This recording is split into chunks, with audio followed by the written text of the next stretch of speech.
पळवा आणखी स्टेरिंग माझ्याकडे. Yes. Race नको. आपण अडचणीत होतो का नाही. करा सरळ. मी काय सांगितलं शेठ, वळण चौक ब्रेकर गर्दी अडचण आली की तेवढा एरिया विदाऊट रेस जायचं. कारण 4 व्हीलर इंजिन मध्ये इतकी ताकद आहे. बिना परत सहानी रेस केला. काय चुकलं.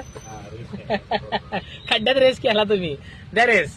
नमतं घ्या आमदार, जरा नमतं घ्या. आज पहिला दिवस, बऱ्याच दिवसात बसला. द्या रेस. चला. इथं बसून पुढे 50-100 मीटर अंतरावर नजर ठेवायची की येणारी अडचण काय आहे बाबा, मला रेस लागेल का. बरोबर. आणि चेंबर लाईन 2 टाराच्या मधनं घ्यायच्या छोटे खड्डे. चला द्या रेस द्या हळूहळू. येस. आता रेस सोडा.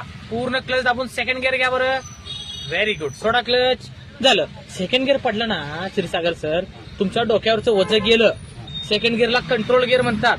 मिनिमम 15-17 पर्यंत सुद्धा तुम्हाला तो चालू ठेवतो स्पीड मध्ये, बरं का. त्यामुळे सेकंड गिअरला कंट्रोल गिअर म्हणतात. थोडा फ्युएल बी जास्त खातो. त्याला मी राजा माणूस म्हणतो सगळ्या गिअर मधला. त्याच्यावर जबाबदारी फार दिलेली आहे कंपनीने गाडी तयार करताना.